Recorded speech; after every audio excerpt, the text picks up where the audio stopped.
Isese ndadzoka zvakare dzimwe nhau dzikuletsa kutaura kwandikuita kudai nyaya yekutanga ndeyavakoma Edith vakaita mutheteno kana kuti vakati kunani kuna chikomana hello iwe chikomana hello ndoda kukukwapaidza ndoda kupa zvinhu zvako mazaya ako zenembabaira zvese nemafetikuku inita zoti chikomana hello anga adenha vakoma Edith kwachichachika I'm not so sure asi pakatanga kutaurwa nyaya dzakasiyana siyana dzasikana vahello vachoni akambopa pambiri vasikana ndokubva vasvotoresa ndobva zvazoguma zvaenda nepamwe ndofunga ndo nhau dzakatiriga zvese izvozvo ndokusva chitendera zvakare chicho vanhu vazhinji vakati ayo nangwe zvikadi iwo chikomana hello aufa wakaita sabuti girimbe ndo zviringotaurwa mumastreets handisi kunokuda kwei tobvapo toti makorokoto kune munhu wakahwina mufaito nameno kunyika yari kokoko tinongoti zvakare congratulations saka ndofunga ndo vari kuita je nachikomana Enzo Aisha zvakanaka we appreciate all those things zvinenge svika mastreets aya tobvapo toinda zvakare pane nhau yana chikomana Shadha naBrimbiwa Hudu and I'm confused what did happen and what chikomana Shadha obuda achitaura kuti madzimai vangoriwo vanhu vane mabhora vanawo pamberi apapa ekunzi vanonzi vanazvo vachifamba nazvo zvinhu izvi asi mupfungwa dzavo they are small kidswo zvavo hazvina kuita sei kufadza Brimbiwa Hudu akati that's unthinkable, that's unacceptable. Ndirini munhu wakaita kana kuti zvinge zvinzi interview ndaitofanira kuti imhosva huru kwazvo nekuti iwo ungafanira kuti amashoko akaita pamusoro pemadzimai. Let's respect madzimai wakuzonyanya kuindirira Brimbiwa Hudu aminamira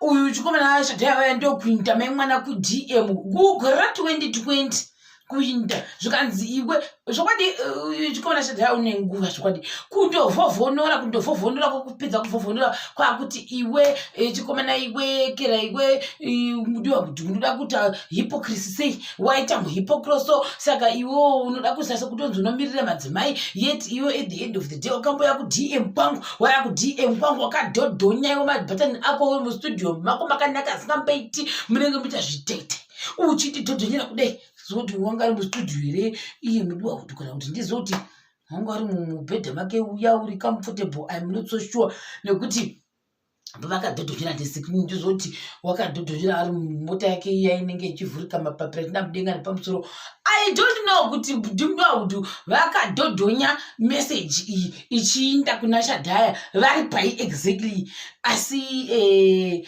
waenda kunomadzura iye chikomana Shadha apedza kumadzura ndobva ati iwe mascreenshot aya kwakumaisa uchikomana Brimbiwa Hudu achitaura nenawe kuti well done that's being an influencer from 38k to 42k nothing wrong ndobva zvanzi yes you must stand nematopic ake nechi zviso zvanenge vachiita but now yaenda kuti pakapinzwa zita raMrs Reddy zvikanzi nekuda kwekuti Mrs Reddy vakambondisekawo ini ndikadai asi havana mbonita muapology nokuti wakanga wasekerwa ndonga ndiro yake yesadza rekuti ndozoti wairya ndiro yesadza nenzondoro here kana kuti ndemakumbe huko handizivi ndiniziva kuti wairya nemuzvimwe zvehuku here pai cheje zvasi vanzi vanhu vakamusekera ndiro yake yairya sadza rake kuti ndiri nekebheji papi how asi wasekwa kudero mafollowers akakwira within ndofunga 24 hours saka ndozvainzi that's being an influencer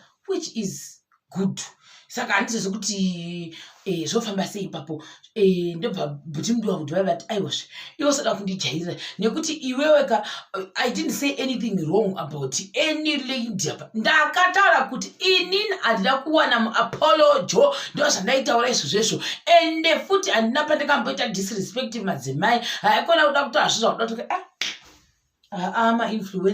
influencer Shadha versus influencer Brimbiwa Hudu they are influencing in the different realms vamwe ndokuti no uyu chikomana Shadha hatimiri naye nekuti kunogona chidhisa madzimai inini I would rather stand nani Brimbiwa Hudu momo zvikanzi nevamwe zvakare kune mari ndo kwatinonomira nako kuna kwani kwaBrimbiwa Hudu ho hazvina kushata. Vamwe vakati we didn't see anything zvatagwa navo, havana kana kumbotwara. You people, you just hate for no reason. Hampuna munhu wanzi waita zvakati waita zvakati. Imi ndimakuita ma-assumptions. Isati so nekuda kwei. Asi vanhu ava vakaita sei vachiita ma-assumptions avo akasiyana-siyana. Tochibva ipapo toenda pachitochikomana Ray finds Ray ndingatiti zvakare makorokoto nekuti gore rapera riyari wakabuda achifara kuti waka-acceptiwa ku-MSU, which is good. Ndonganoita zvemakombiyuta izvizvi. Tobvapo chikomana Ray ndobva chaita sei chakazodonha zino kuti wapirawo adonha zino riya ndonga akadhisaidha hake kusati sei kusariisa riya feki zino ndobva asara nevendi. Asasara nevendi rake wakazobuda wapenda musoro kuita muchena kuti ndokuda ndositara dzeku-MSU wapenda musoro kuita muchena kuya ndokuchibva vanhu vatanga kuti muwanzira. I don't know kuti zuro vanhu vakamuka vari on the other side of the moon here, asi vanhu vakati teki naye. Vedeyo vanhu vakawanzira mwana ndatongwira tsise kuti vanhu vakandotora yekera zvaakambota gore riya zvokuwanzira budi wiki D vagoti zonaye mwana mwana vakazozonora naye. Ndikati why are they doing like this? I don't know. Vamwe vakati you must wear an apology because wakabata pasingabatiwi. Vanhu vaidero kumakomenzi kuti tisi kunikuda kwei vanhu vakaifunga nemuono iwoyo. Asi vanhu vakati tachinoti the gaffer to the gaffest. Dai wakaziva usamboribata onaiko zvinozvi kwawapinda ko zvinozvi wakuna ukadi tinongokurimind nyayo. Ndakatofunga kuti yakatopera nyaya yegaffer to the gaffest. Zvikanzi nevamwe zvakare scam mawiki D gafferenzi amuregerere here kana kuti kudawo ndozvandati handisi kuti musi wakamuka vari on the other side of the world nekuti wakangozvipostera zino rake risipo vendi rake iroro nemusoro wake womuchena. Vanhu vakati zonaye vakamudhadhaura kukomendi ikoko haana hake kugive up.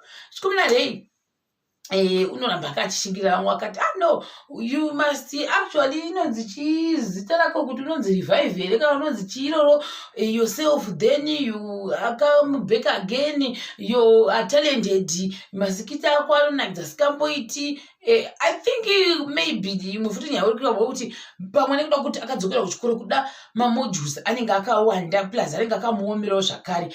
I'm thinking ari mufirst year zvakare. Saka no first year zvose zvinenge zvingori zvinyowani zvinenge zviri Greek. You have to focus both. Ukasafocus kwatinofoira vanhu vangokuseka futi kuti ndosaka wakadzingwa paMSU nekuti wanga wafoira mamodule ose maona manje. Saka ndezvo zvimwe zvinhuwo pamwe zviri kuita kuti pamwe asanga achiita maskitsi nekuposta zvinhu zvakawanda zvinoaffecta vanhu especially vakumayunivhesiti. And futi even environment you need to adjust uriko kwa-environment iyoyo kuti ugone kusuta accordingly. Kufungawo ndozvekuti kuda uri kubika zvinhu kuda kubika maseries I don't know, asi kaingoti ndo hangu zvezvimwe zvinhu zvanandaya nazvo mukati mevhidhiyo yangu ndichakubata zvakare pachikamu chinotevera.